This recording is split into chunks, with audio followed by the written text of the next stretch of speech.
Hello, hello, one and all. How you doing? How you doing? Yes, life has been a bit mad and such. You know, it was even chaos me trying to set up this camera. Just even trying to set it up. I mean, you line it all up, you try to find something there for it to lean against, and it's like you're not even touching the screen, and it just, you know, you're trying to get ready to record, and then it starts taking pictures of you. It starts taking pictures. And it's like, I didn't even, what, there's pictures appearing here. I'm not snapping! Stop it! You know, it's clicking, there's more of them. It's taken about 10 pictures while just trying to set this up against something to record. Because I don't have a tripod stand thing, or whatever, a gorilla clippy thing, one of them dudes, to put it on, and then it's taking the pictures. You know, it's like it's like a personality. The thing. Oh snap! I took another picture. Well, stop doing it. Oh, I took another one. Well, stop it then. Oh snap! Stop it. Anyway, while the beginning of this video isn't very successfully showing it, I am trying to be more calm these days. I'm known sometimes for my videos that people enjoy me going off into a rant.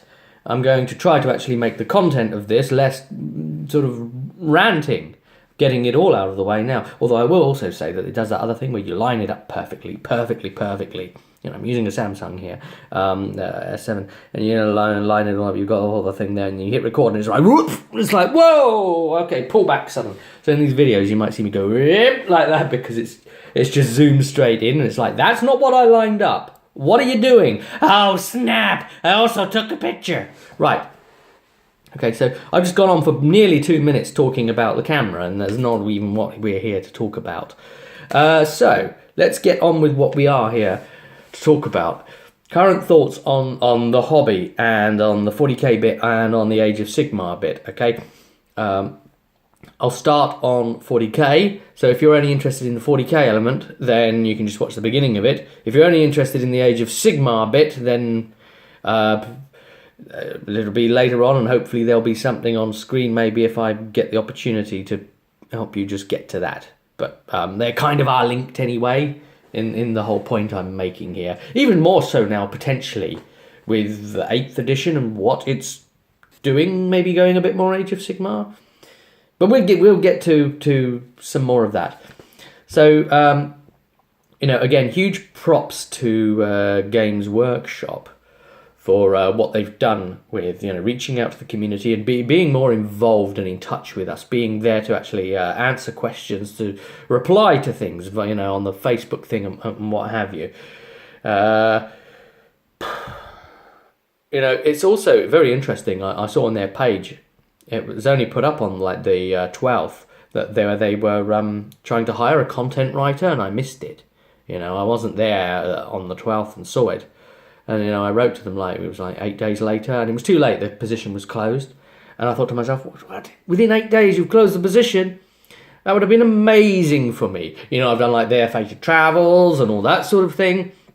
If they made me a content writer on like any of it, any of their lines, you know that, you know, if I worked up the full Rob, if I gave them the full Rob, you know, Robert Downey Jr. could explain how the full Rob works here, but, you know, you've just gone the full Rob. And if I gave them the full Rob, you know, I could give them something, you know, ridiculous to work with and say, you know, here's 18 hours of a storyline, you know, how much of that do you want? Do you want me to edit it down into 4? Okay, so anyway, 40k,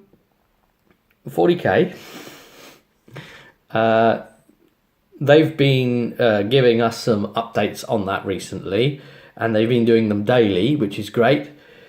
So we got to see, for instance, stats, the way they're going with stats now. So that was an interesting thing to see, that we've dropped initiative. I've got to say that's the one area that I'm a bit concerned about, even with Age of Sigmar. Well, I mention it, even though I said I'd talk about it later, but hey, it does cross-twine here.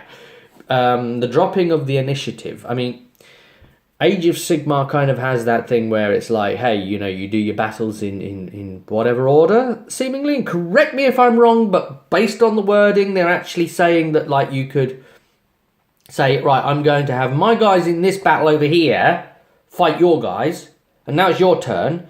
You could have some guys way over here now fight my guys, and now it's my turn. I'm going to have some other guys of mine fight all the way over there, fight your guys, and now you could say you're going to have these guys here fight me back. No, like that, sort of, it doesn't have to be resolve each combat sort of thing like that. You don't have to have both sides resolve and then boop. So you've got to me, that sounds like a nightmare because it's another thing to track. Why give us another thing to track? I've got to put something down and say that side's fault. If that's going to be the case, I'm ranting again. I'm ranting. Calm. But I don't know if I like the sort of the randomness of that, of saying we will resolve this one now, and obviously the Chargers get to fight first or whatever thing going to be going on, like fantasy used to do.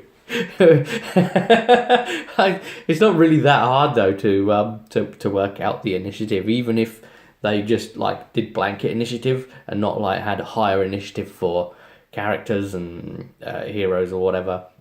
If they were to just say, right, it's ratio initiative, and it's just, you just memorize the initiative of yourself, and it's easy to memorize the initiative for everyone else. Space Marines are initiative 4 for every Space Marine, blah, blah, blah. And like Tower initiative 2, across the board, always initiative 2, like Necrons and that sort of thing. Yeah. So they could have just done that, and the initiative would have been all right. But and then they also released the weapons stats thing. Obviously, the huge thing is the saves for starters. I mean, because there's not the armor penetration thing, so it's not like the auto beats your armor. Everything's going to have a save, just like Warhammer Fantasy. Everything above strength 3 is another -1 cumulatively off of the save. Know how to deal with that, but they're saying they're trying to make the game faster. That's surely making it slower. I kind of prefer it, however, and it seems like they needed it based on the problems they were having with, weapons and wounding and things that are sort of out of control in the game. Now, this is the one thing I will say. It's the thing I noticed that they did with Warhammer Fantasy 8. They appeared to have let power creep go out of control during that, and the big one was the release of demons then, as I've much maligned about, and then kind of they painted themselves into a situation where they actually then needed to do like 8th to try and address like the codex, army book creep, and then sort of just blow out the world because they couldn't address it, and it wasn't making money. We'll get to that. We'll still get to that. But anyway, okay, I'm okay with the saves thing, and the idea that anything can, in theory, now wound anything. Okay, it's fine. Whatever. And the thing to hit now in close combat, you've got like a fixed to hit. Sure, whatever. Okay, there might be things there that minus off that. Something might have a special rule where it's like, or minus to hit, or there might be a situational thing that makes you minus to hit anyway, but then you've got to like look at it and say, oh, well, I've actually got a minus to hit, and that kind of makes it complicated again, even though you're trying to streamline it. But, so I'm being sarcastic, aren't I? But it's kind of true that, but okay, a fixed to hit, that's fine. They pointed out, well, you have a fixed to hit in shooting anyway, right? So, the wounds characteristic could well be the chance of dodging said hit, in as much as it was on target or whatever. Why can't the melee hit coming in be on target, and then it's the responsibility of the receiver to not be there anymore, to be fast enough to go whoop like that, or some sort of, which kind of would be the job of initiative, surely, if you were to dodge. But no, it's still keeping the strength toughness rule set. It seems to be that one step extra of complexity over Age of Sigmar, where it's, Age of Sigmar is the fixed to hit and fixed to wound, whereas this one's just the fixed to hit. So you've got to work out that one extra step there in strength and toughness. It seems to be like that Age of Sigmar is going to be the introductory game into the hobby, and then 40k is going to be the intermediate one, And then Horus Heresy is going to be the advanced one that's going to keep, like, maybe the old rule set. So you can sort of play with that as well.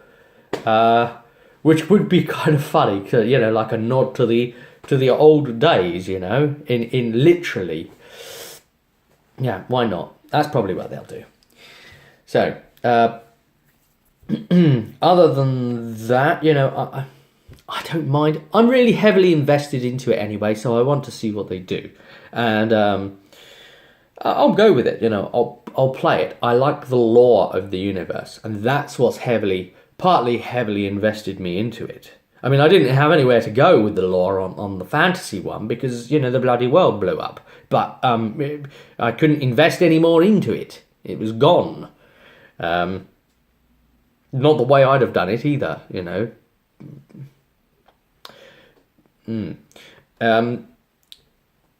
Let me just preface that, and I'm going to get this out again, just in saying it wasn't that I'm angry with change either, you know. A lot of people had a go at me on my videos where I'm going, you know, it's a rant or whatever, yeah. A lot of people had a go at me and said, oh no, there's change, you're scared of change. I love change. I'm a huge fan of Cinch, okay? I'm all about the change. You know, my favourite Primarch is Magnus the Red. Need I say more? Okay? But, I know, I'm a Dark Angels player and I didn't say it was the Lion. That's almost heretical, isn't it? But, you know, the lore. It's lore reasons, yeah? Okay. I'm into my lore. It's not that I'm scared of change. It's not that I had a problem with fantasy being destroyed or them coming to blow the world up. That's not a problem. Okay?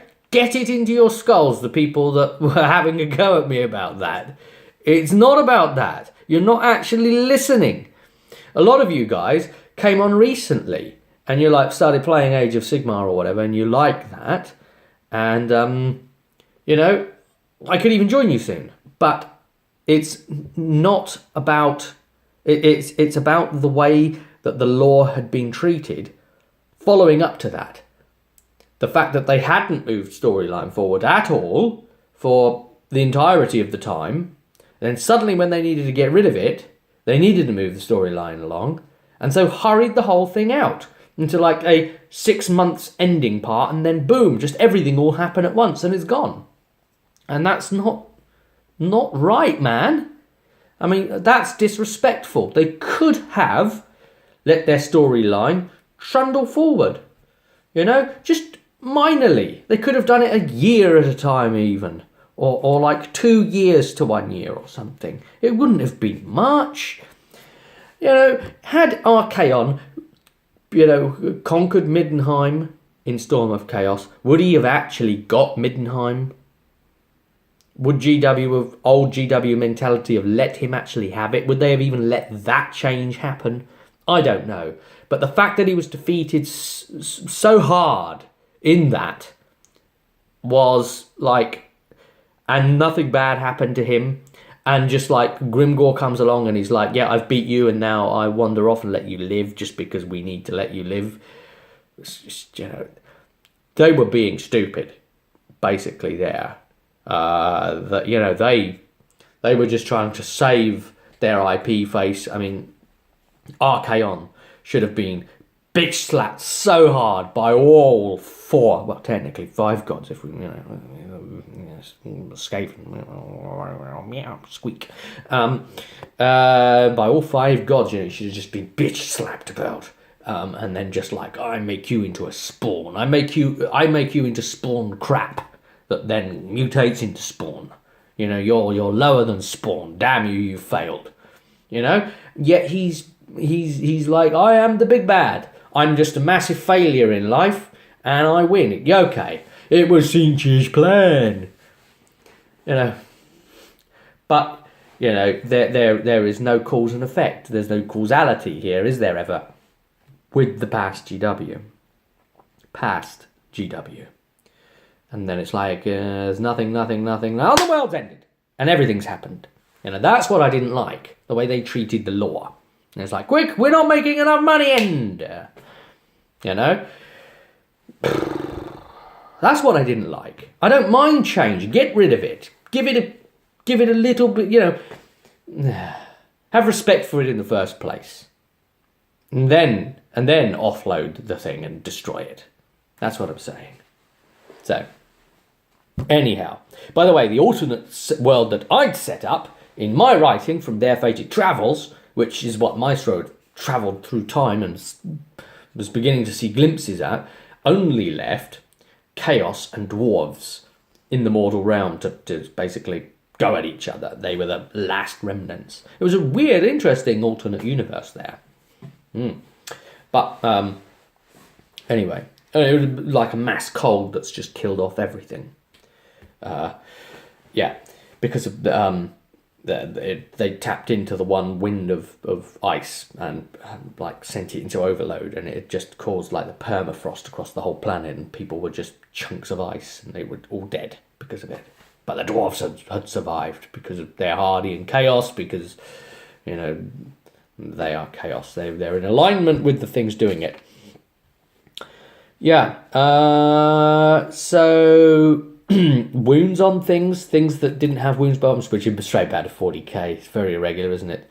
Wounds on things that didn't have wounds like on vehicles and things. Yeah, sure, why not? But I've got to track all the wounds now somehow. So we've taken away the sort of like the armor values thing, which, you know, that was a thing, and now we've got to track the multiple wounds. So if there's some sort of easier wound tracker, that's okay, but then you start getting the bits and bobs and pieces and all the bits you've got to carry and blah. I don't know. Do you know, the one thing that almost made me poo myself was where I saw on every single weapon they had D, and I was like, D weapons, D. There's D on everything. They have a D value. Bolt gun D1, D. I'm gonna do with him no matter. I'm bringing the D to the table. That's pretty accurate right there for D weapons. I'm bringing the D. But yeah. Not so much. It meant damage, actually, in actual fact. That was kind of a relief. And they're actually getting rid of D weapons. So this is a huge balancing. But again, you know, how much of these changes for 8th edition are necessitated by them painting themselves into a corner with, you know, previous iterations and updates and power creep? Probably quite a lot of it. So there's sort of... yeah. So anyway, that stuff has to happen, and, you know, faster play and whatever. Okay, the faster play thing sounds okay. Games do tend to take a while with the people I play. They tend to take a long time to take their turns and things like that. So, if, you know, if it can be faster play, it's probably a good thing. But how can you not lose some tactics somewhere along the line? It's a very difficult thing to do, and I don't feel that they can do it without changing the game massively, and then hopefully what we have new is satisfying. I mean, I've been looking at the rules of Age of Sigmar. Let's switch over to that now properly, even though I've been going into fantasy quite a lot in the chat here. And the rules of Age of Sigmar, it's interesting that you know, they've laid that out over 4 pages. I don't have a thing against Age of Sigmar. The fact that it exists and they had to do it. It was just the way the old world was handled and implemented in its destruction. It's fine to do that and bring it about, of course. So,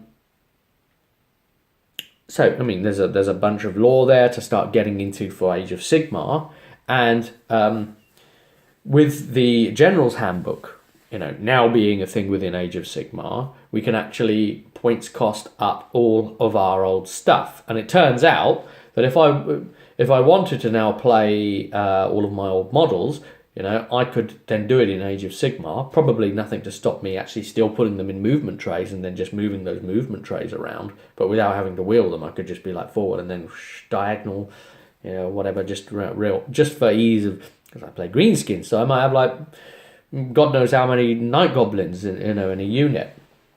I could still, pack them together like that or whatever.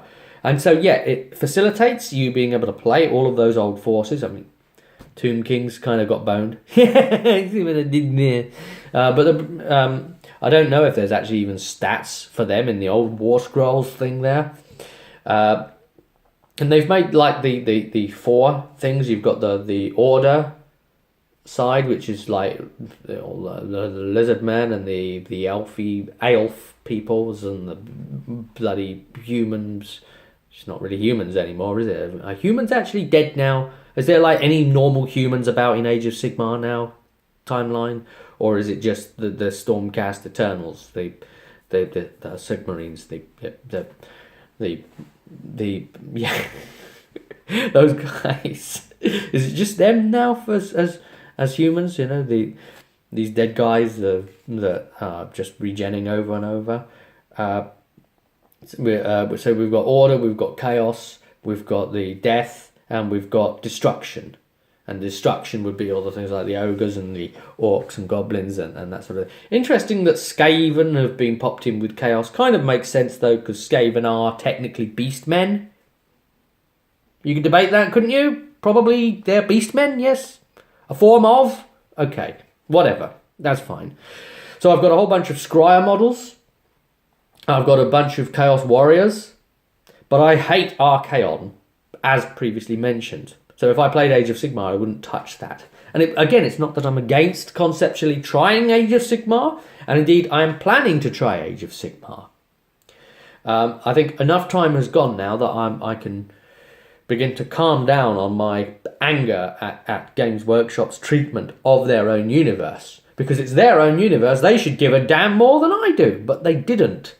And that's what upset me, because I cared more than they did about that.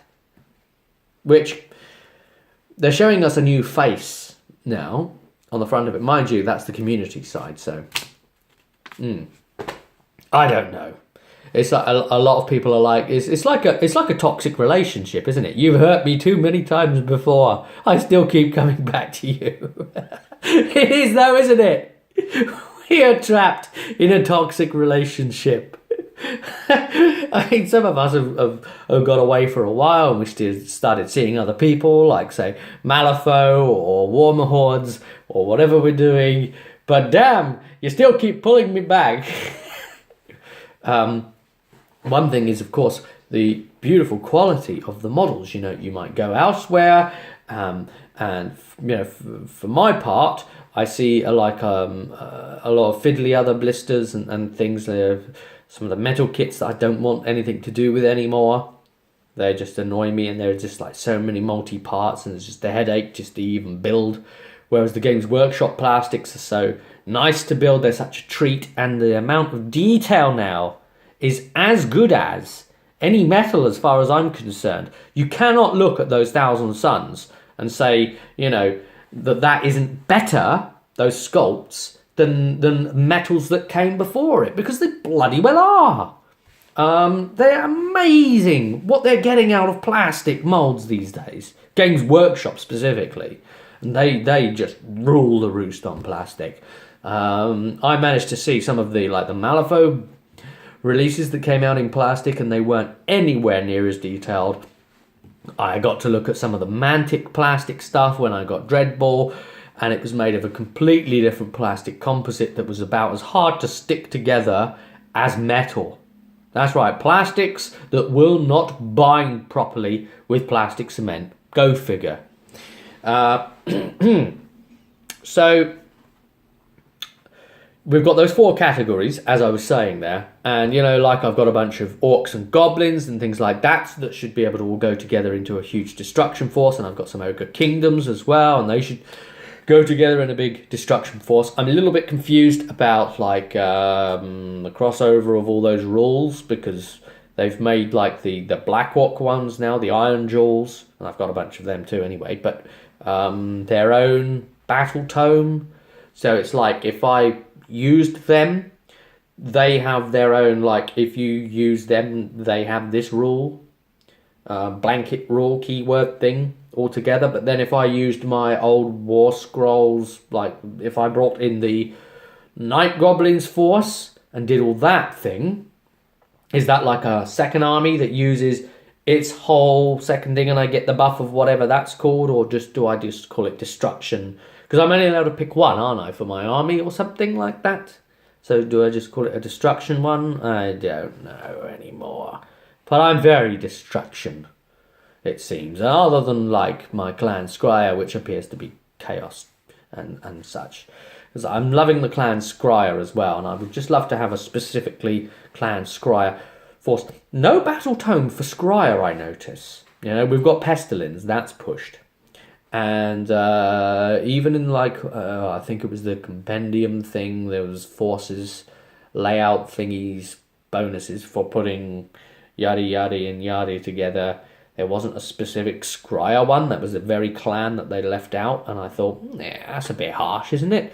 You've got the vermin one that kind of uses weapons teams and stuff, in with a bunch of, I think, slaves and all this sort of dealy, and then it's got its buff for using that. But there was no Scryer one, specifically that rewards you for going like, okay, Doom Wheel and Warlock. Engineer guy with his Warlock pistols and his all the Globadiers and the Scryer, all that Scryer nice stuff, Omission? Mistake? Or purposeful neglect? Which? What's going on? I don't know. I have to ask this as a question. The other thing, though, thinking about it, with Age of Sigmar, I mean, we had stopped playing fantasy. We had stopped. We'd sort of burnt ourselves out. We played it so much, and it was so hard to get a game going. It was so big and demanding, and so much to have to learn that you could see kind of, to try and bring new people into it. It was difficult in a way. So you can see in some respects why they've simplified the rules and why they've had to do it. So with that system in mind, it could probably be a good thing to actually get us playing our old models again in some way. As I'm not going to completely bash it until I try it. And I've been told that the simplicity of the rules belies what's actually going on with everything else. That there is actually you start getting more complex synergies going on because all of the other forces have their own special rules that they bring to the game, which kind of alter what they do. So it's the additional rules attached to the units. Interactive dog is being interactive, and that's what then gives it the tactical complexity. Apparently. I'm willing to understand and go along with that, and if there's some sort of like synergy elements, that's good, because that's the one thing I love about Malifaux. In fact, from like reading the rulebook, I don't have much experience. I've played like one game of Malifaux, and it looks amazing. So, I can see, it's a way of getting us all using our forces again. But then how do I do, like, I've got like spider riders and the forest goblins and stuff, the infantry version of that, the little metals with their little spears, and I've got all that. That looks like it's a specific war scroll in of itself, but I don't have enough maybe to make a full army of that. So if I were to use that, I can't use their together benefits, because if I want to include them in another army, I don't know. That's kind of the stuff I don't know about at the moment. I've got so much old stuff. It's weird. It's like, okay, never played Age of Sigmar before. Oh, and by the way, new people, I could probably field an army like 4 times the size of you. And you've been collecting since it came out, but I've been collecting for years. I have so much fantasy. I could bring points to if we all stand on each other's shoulders, we can block out the light from the however many winds are left now, or up there. The planes are made of, it seems, because it's not actually the planet anymore, as far as I can tell. Yeah. So That's weird, in fact, that I could actually come along with just a massive thought, especially if I were to mix chaos with destruction, then it's just ridiculous, I'll just be able to fill up like an entire like half of the table. I'll need more than the deployment zone. I have to fill up the entire half of the table, and it's like, there's my army. What have you brought? We're not playing by points in this game. Just bring what you earn. It's like, oh my god. But it's weird. It's very weird that I with very little like expenditure, I could actually get playing quite quickly. It's like my friend, with his wood elves and his dwarf armies and stuff. He could get playing very quickly, without spending a thing. And yes, they're not producing the old models anymore, but we're lucky enough to have a pretty solid, varied collection anyway. I don't know. And they seem to be going forward with like the new iterations anyway. So they've got like, what was it, the Caradon overlords, the new steampunky dwarf things. But they don't seem to have any like workability with the old dwarves. It's like you wouldn't be able to like include them together and them actually be the same force or something, because they are now different. So you'd have to like use the old of lore thing and war scroll that, and then again, that's the bit I don't get. Which is buffs to what, and is that two armies technically? They're order, but they're not the same thing. So how you're trying to use like if I went out and like bought like a few new models or whatever that were like called a different thing, try and use them with what they used to be and stuff. How that would work out. So for like the Overlords thing there, how that would work, I don't know. So that's like some current thoughts on it. I mean, we'd kind of stopped playing fantasy anyway, but I was still following the lore and I was still buying the books and reading it. So I was a customer to like have a chip on my shoulder about it. So my current thinking is let's get trying to actually play this, see what happens, so that my models aren't just sitting in the dirt. Because when we play a game, it's one thing to say yes, we could just play 8th, but I didn't really like the sound of 8th anyway. And then they've got 9th Age. I don't know whether that's adhered to 8th and just moved a bit forward. I'd probably play 7th, but it's just, we like to play in a system that's actively alive, that's got, lore updates, and then, it affects what we're doing on the field and stuff, and we like playing in the active campaigns and stuff when they run those. That's how we like to do it, as part of the active community and the alive thing. And, otherwise you're also limited on opponents and picking up games and things. So, we wouldn't be able to like do that, and the willingness to like relearn 7th or go back and try and like reread the rules of all of that. So it's a case of, if we don't want our models now to rot, we kind of need to play this.